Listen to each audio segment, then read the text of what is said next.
to Dhara.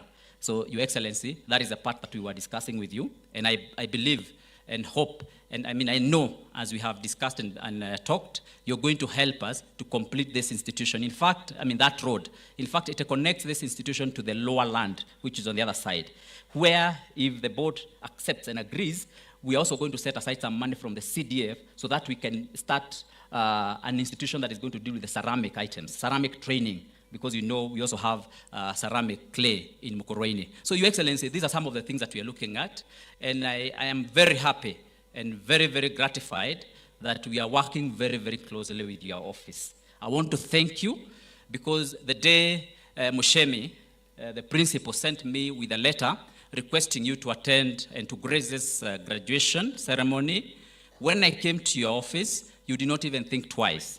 And you have also gone ahead to give us a day today to be with us here in Mukurwe-ini.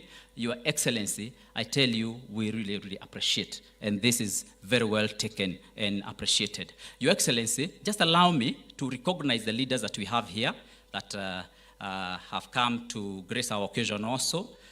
We have members of County Assembly that are here. Please be upstanding so that His Excellency can just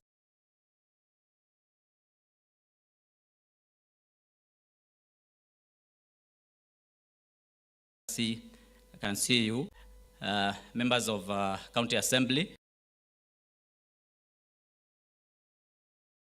by the local member of County Assembly.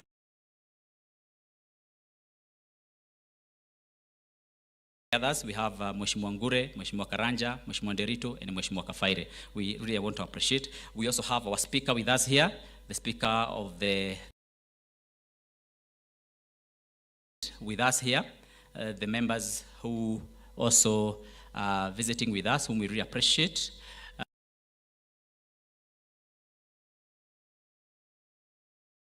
Mount Kenya from Odhaya, we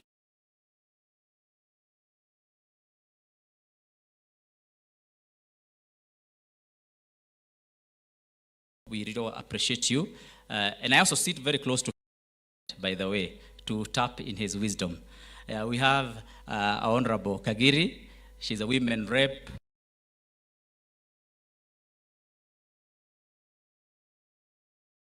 We have my college mate, Honorable Monene.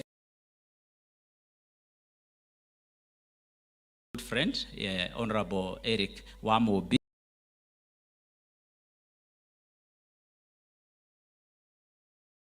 The presence of the former member of parliament, the Honorable. Thank you very much. Your Excellency,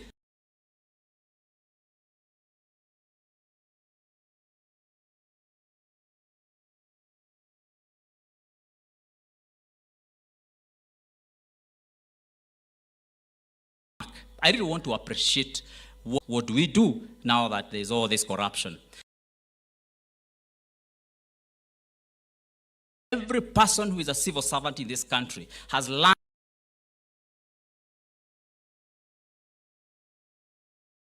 corrupt matter, the heads are rolling. Your Excellency, to go through that route so that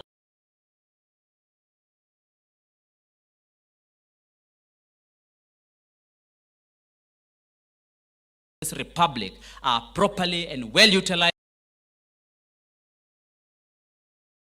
of our people. Your Excellency, we can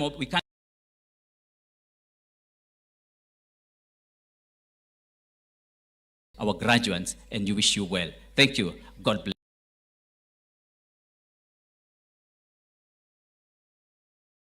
I have our Deputy Governor who is representing our governor. We'll have some time. Thank you very much.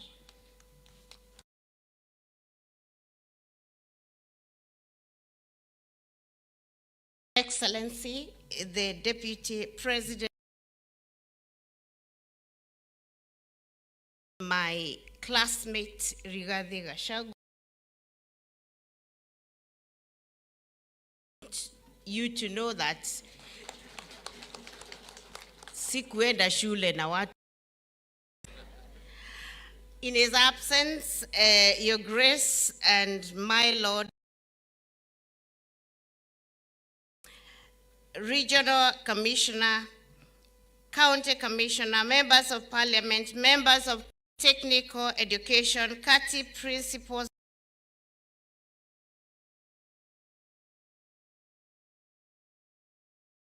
headquarters, please stand and wave. Thank you very much with me. It is a great pleasure, Your Excellency, that I join to mark this Mukurwe-ini TTI. Earliest opportunity to congratulate the 830 graduates, their parents, guardians, and sponsors for the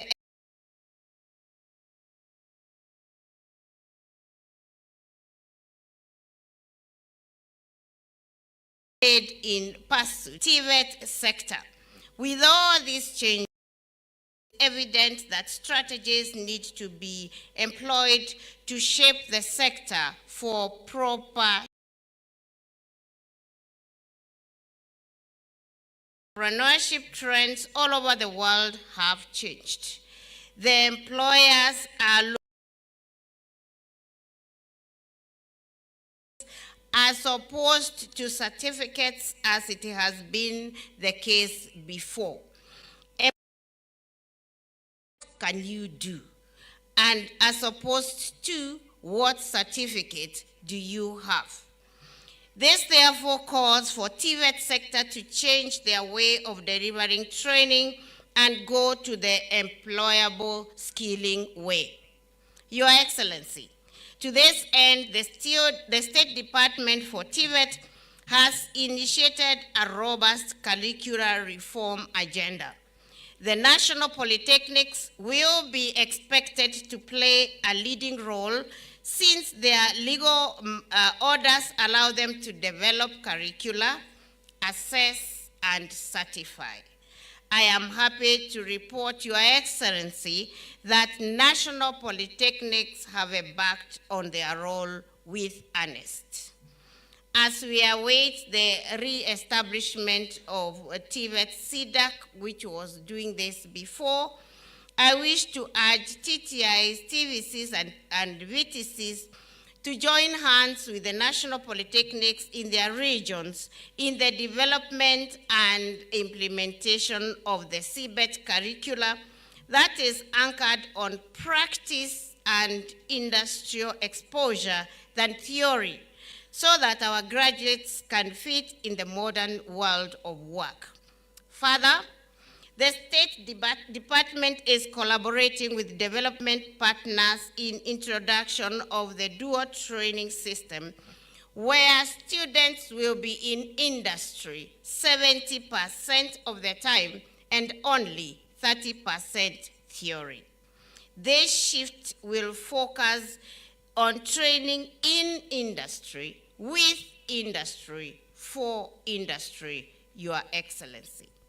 Further, in order for TVET to support the informal sector, the State Department is developing a collaboration framework with Juakali Association with a view of partnering in supplying expertise, labor, and skills in affordable housing program, in the implementation of the recognition of player running, in entrepreneurship training, establishment of common user facilities, and in development of incubation centers.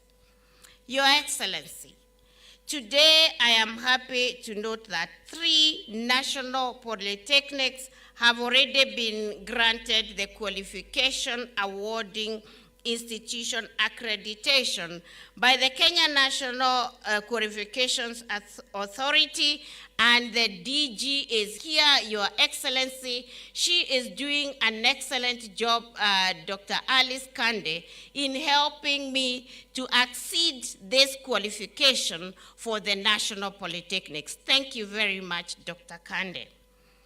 And more polytechnics are set to acquire the same status by the end of June this year, Your Excellency.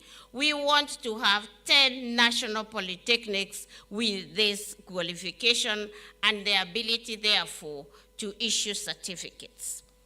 The QAI status will enable them to implement the RPL certificates as well, Your Excellency. In order to ensure that our graduates access jobs abroad, the State Department is exploring ways of entering in strategic partnership with TVET colleges in Europe, Canada, the USA, Asia, and indeed from all over the world, with a view of training together, leading to dual certification. In order to further enhance these partnerships, we are encouraging TVETs to initiate training of key foreign languages, especially German, French, and Chinese. And Your Excellency, I'm happy to note that in some institutions, we already have trainers of these foreign languages. Your Excellency, my principals are very good.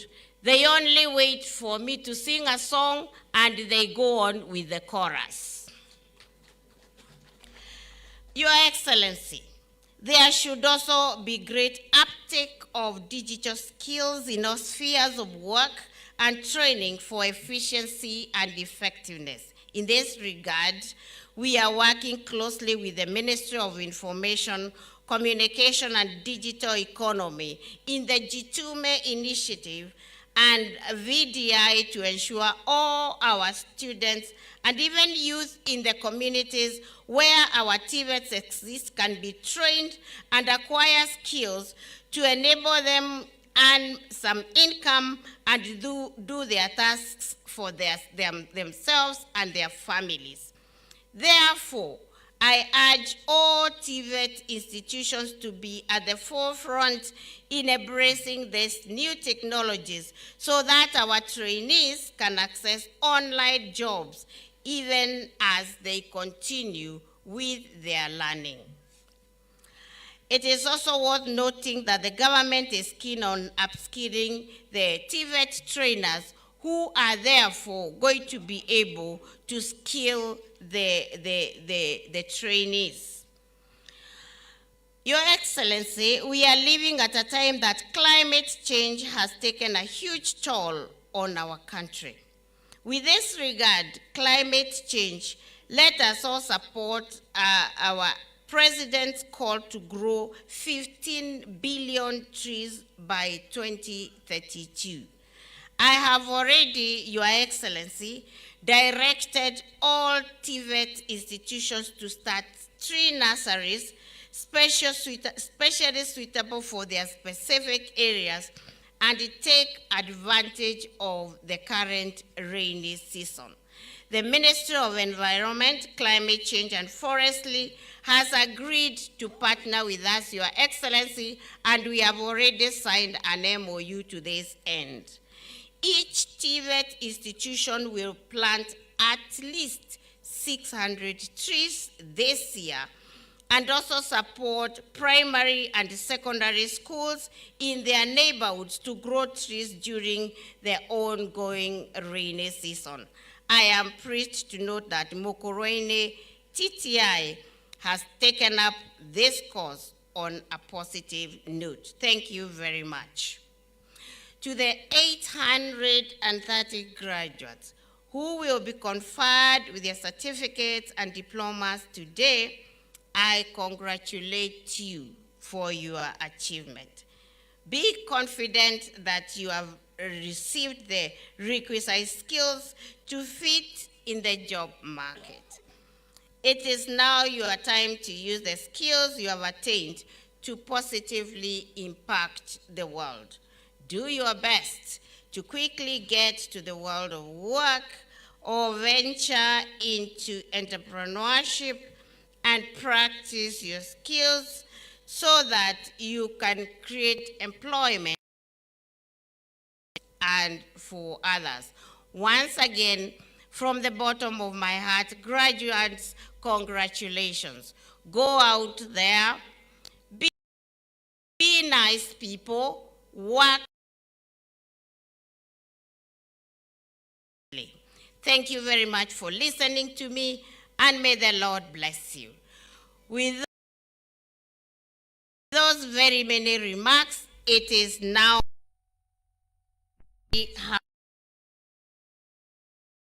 Your Excellency to address the congregation. Thank you very much.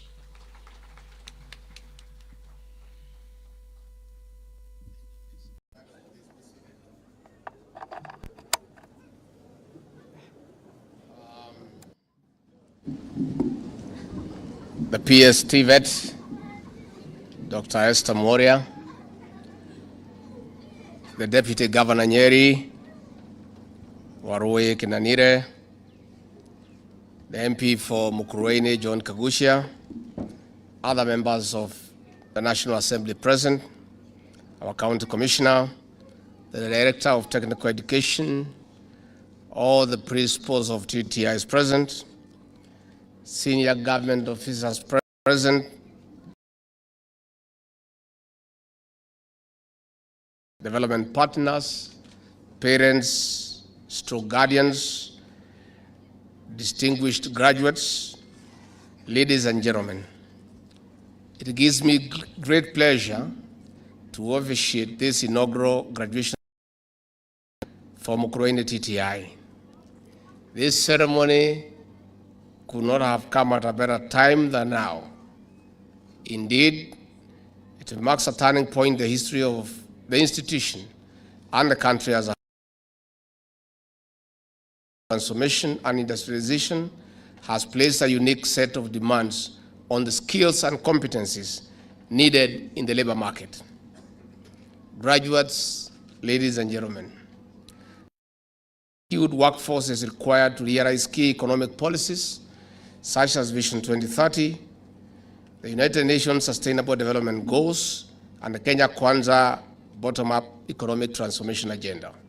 This in turn requires us to reform and recalibrate the current structure of our education system.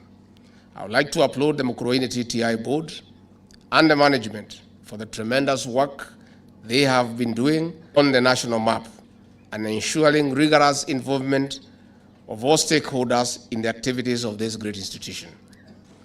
Graduates, ladies and gentlemen, the current reforms in the education and training sector began when the Kenya Kwanza government came to power in 2022.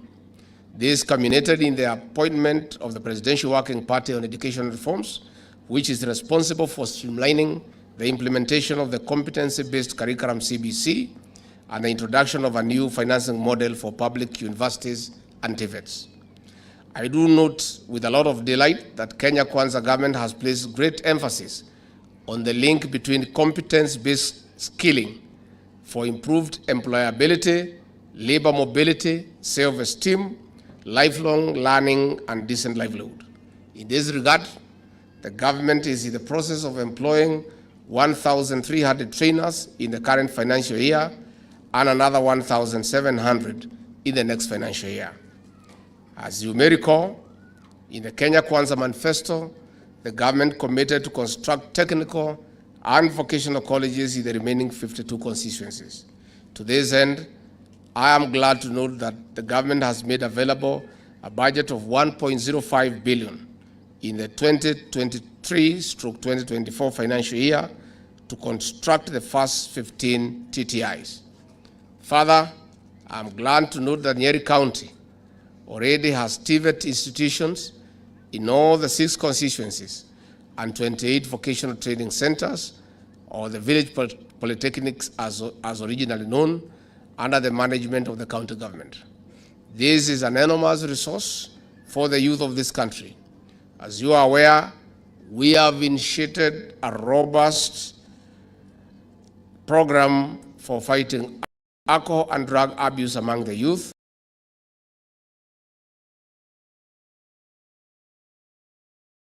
Especially from this region. I wish to call upon all leaders from the grassroots to the national level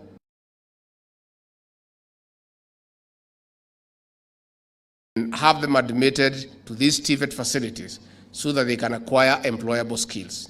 This will ensure the youth do not spend time abusing and drugs. Finally, I have noted with gratitude that Mukurwe-ini TTI is one of the colleges that have been constructed with the support from the African Development 500 million Kenya shillings. I have been informed that the college can accommodate over 5,000 trainees. I further note that the construction and equipment of a new phase with plans to construct and equip a mechanical engineering department. I wish to express my sincere gratitude on behalf of the government of Kenya to aid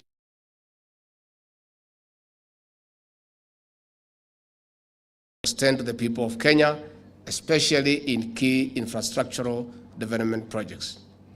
To the graduates, the over 800 graduates graduating today, I congratulate you for your achievement. It is now your time to use the skills you have attained in this institution to positively impact the world.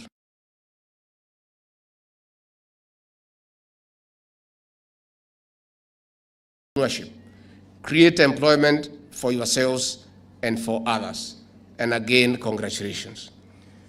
Nikimalizia, niseme, I'm very glad to be back to Gikondi, the land of Sister Irene Nyatha, and the great people of Mukurwe-ini.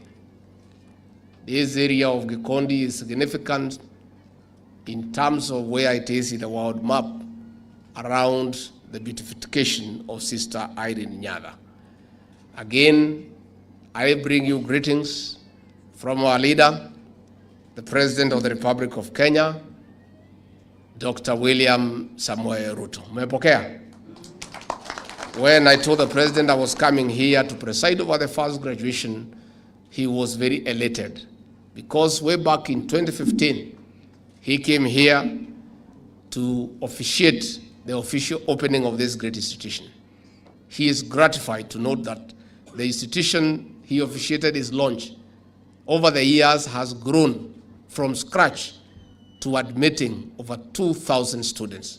Rais wetu amesema pongezi kwa the Board of Governors and the management and the teaching staff and the people of Mukurwe-ini for the tremendous growth of this great institution. And he has wished you well. Mimi niseme ya kwamba for the technological development of our country, imparting technical skills to our young people is the right intervention towards our technological development. These young men and women who have graduated today will be very, very useful in our agenda of affordable housing. You are aware, among the 5 pillars of the Kenya Kwanza plan under President William Ruto is affordable housing. There is a debate going on when we are asking people to contribute some little money towards the House Development Fund. The affordable housing program has 2 phases. The first phase is to put up 200,000 units every year to bridge the housing gap, especially in our urban centers, so that Kenyans can live in dignity and leave the slums. But in this matter, affordable housing, the elephant in the room, the real thing is not the houses per se. It is the job opportunities that the housing program will create for our young people, especially the graduates from our TVET institutions. At an average of 8 artisans per unit, if we do 200,000 units every year, we'll be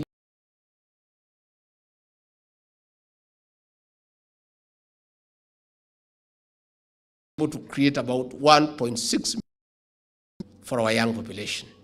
And that is why we want to ask all Kenyans, wherever they are, to find it important and necessary.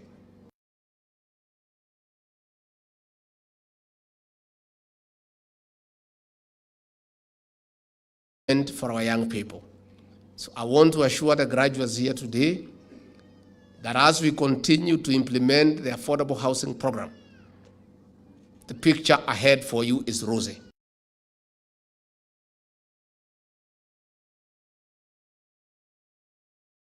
Engineering, those who are architects, those who are quantity surveyors, those who are artisans with certificates, and all, there will be sufficient opportunities for you in the employed, and you can use the skills not only to develop your country, but to advance yourself as a Kenyan towards the future. And I want to say that this TVET program, had it not been for bad politics that came in after the March 18 handshake, we would be very far. The TVET program was being championed by President William Ruto as deputy president then. It was through his personal initiative, commitment, resolve, focus, and hard work that TVETs were established in 3/4 of our constituencies across the country. But when bad politics came in, and it was decided that it was fashionable then to clip the wings of Dr. William Ruto, deputy president then, one of the most stupid strategies that was hashed was to interfere with the growth of TVETs as a way of clipping his wings. In the process, they denied young people an opportunity to acquire skills that are necessary for their advancement and their growth and their future. Luckily, they did not succeed in stopping Dr. William Ruto. So luckily for TVETs and all young Kenyans who want to go through TVETs, the same Dr. William Ruto who started this program and worked on it from the time he was Minister for Higher Education as Deputy President, the good news for TVET and for all those who want to go through these institutions and the country is that the same Dr. William Ruto who had this vision that TVET is the real intervention in matters technology, in matters job creation, is today the President of the Republic of Kenya. What that means, in effect, is that the TVET institutions will get proper funding, they'll get proper attention from government, and the vision he had envisaged as Minister for Higher Education, as Deputy President, he'll be able to actualize that dream as President of the Republic of Kenya without any hindrance. Kwa hivyo watu ya TVET mbele iko sawa, from what I can see. I want to assure our principals I've been informed and I'm aware, due to challenges facing our economy, there has been delay in the release of capitation for our TVET institutions. When I get to Nairobi later this evening, I'll be able to have an urgent meeting with Professor Dungu, the Cabinet Secretary for the National Treasury, so that we can agree on an immediate rollout of the release of monies from the capitation program so that these institutions can be able to proceed without too many difficulties. So our principals, tulikuwa na shida mingi. No, when I talked during the inauguration at Kasarani, sijui kama muliangalia. Muliangalia nikiwa pale. Nikasema, we have inherited a dilapidated economy and the covers are empty. People thought I'm mischievous, or I was just chiding the outgoing administration. I was just being truthful. Najua hii maneno ya kusema ukweli ni mambo ya maana sana. That is the truth. We are struggling. 2 months ago, we even had challenges to release our salaries on time because the president has decided, and rightly so, that it is stupid to borrow money to pay salaries because it is not sustainable. So we have to pay our salaries. We have to fund our recurrent budget from our own revenue.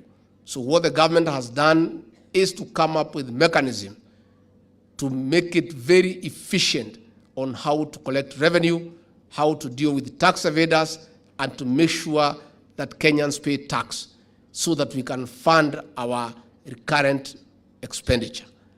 If we have to borrow any money for whatever reason, it must be for sustainable development projects. But for recurrent expenditure, salaries and other things like transport, it does not make economic sense to borrow money from other countries or locally. That is why we have had this challenge of release of money for capitation, because we have to collect this money from the people of Kenya.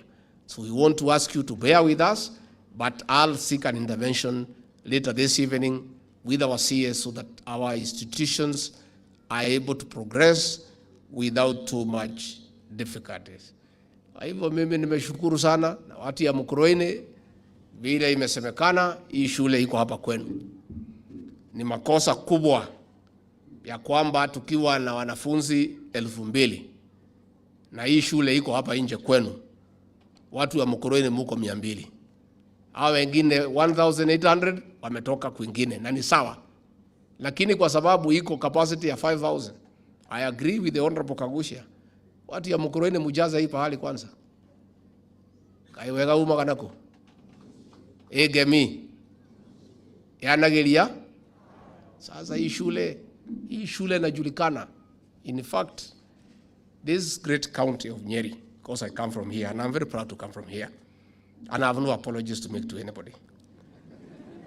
There's a land of freedom fighters, the land of heroes, the land of straight shooting people, the lands of courageous people, the land that has no time for cowards. We in this great county are very proud of two things from Mukurwe-ini. The success of this TVET, because it's doing very well in the country. With 2,000 enrollment, it has put Nyeri in the national map. We are very proud of this institution. Number two, we are very proud of the success of Mukurwe-ini Dairy Farmers Organization. It is a success story. If there are 2 lessons, anybody asks me where can I learn great lessons about how to manage milk and the dairy sector, I say go to Mukurwe-ini. Another lesson is how to grow and build a working TVET institutions. Come to Mukurwe-ini.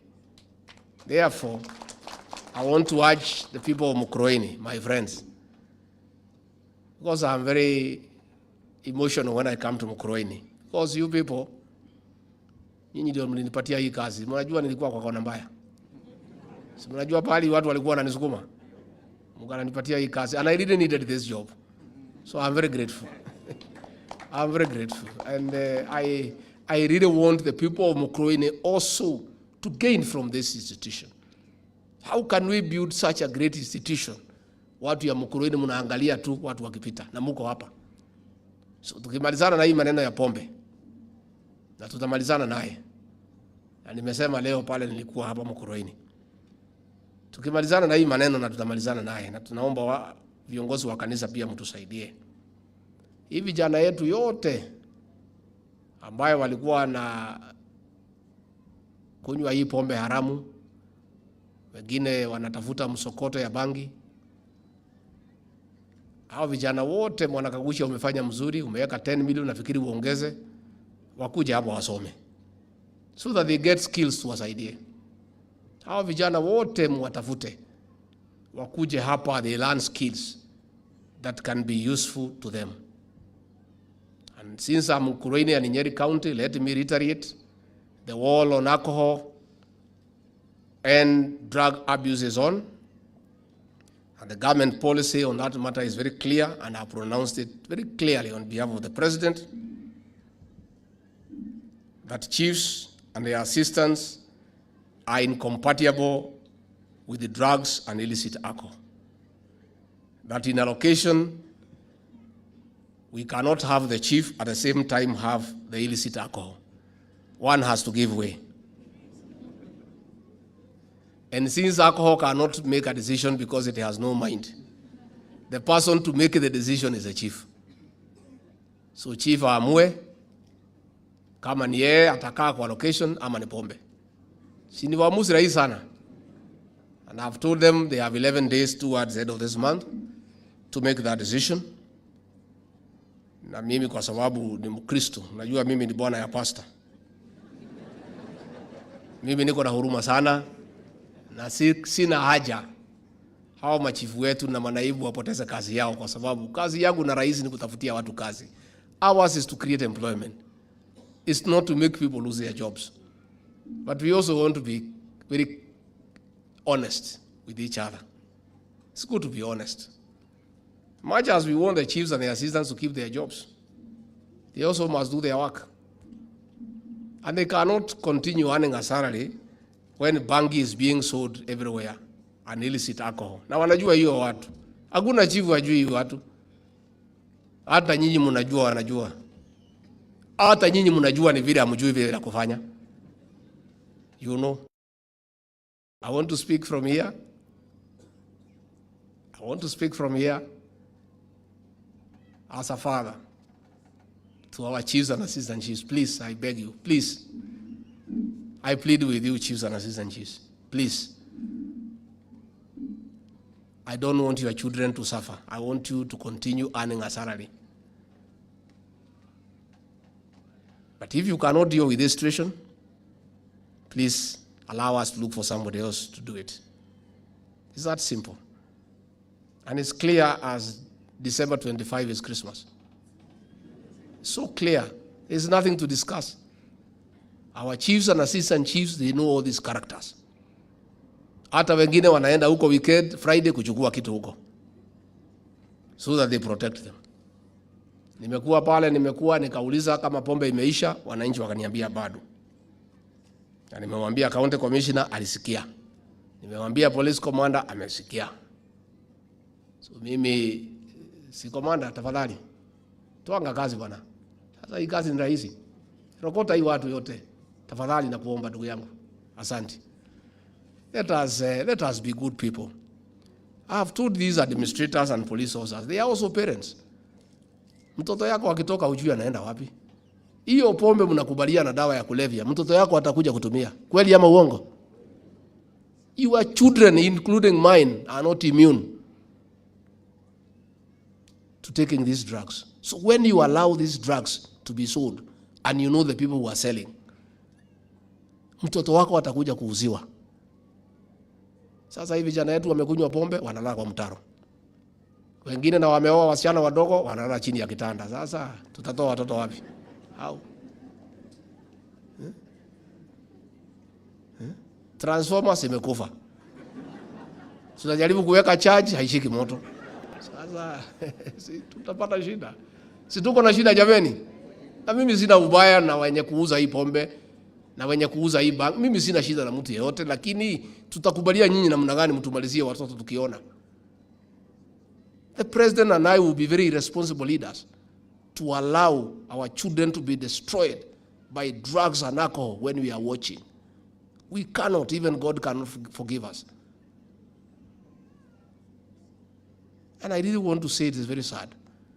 Ya kwamba for the last 5 years, the government sat and watched watoto wetu wakiuziwa sumu na madawa. Watu ya serikali tu wanaangalia. Hii machifu yote kuliko kufanya hiyo kazi wakaambiwa waende kazi ya kuuza Azimio. Sasa hiyo ni kazi. That is the work they were doing. So the new government, the new administration of Dr. William Ruto and I is focused that we must protect our young people. Why are we building these institutions of TVET? Tutatoa wapi vijana ya kufanya kazi tukiwakubalia wamalizwe na hii madawa ya kulevya na hizi pombe haramu? Na hii watu wanauza pombe haramu, si mtafute biashara nyingine ya kufanya. Mvua imenyesha, mnaweza panda maharagwe. Mahindi iko. Kibarua iko. Lakini kuendelea kuuzia watoto wetu sumu, we cannot accept. Please, we can't. Our police officers, our chiefs, please, I request you, with a lot of humility and tremendous respect, I respect you and your jobs. Please do the right thing. Let us protect our young generation from getting destroyed by bad people. Kwa hivyo mimi nimeshukuru sana kufika hapa. President alisema ati nipange bash. Sasa hii mambo ya bash, mtaenda kufanya kazi ama mtaegea mambo ya bash? Mnataka bash? Amweni nyumbani leo? O muko area? So nipanga maneno?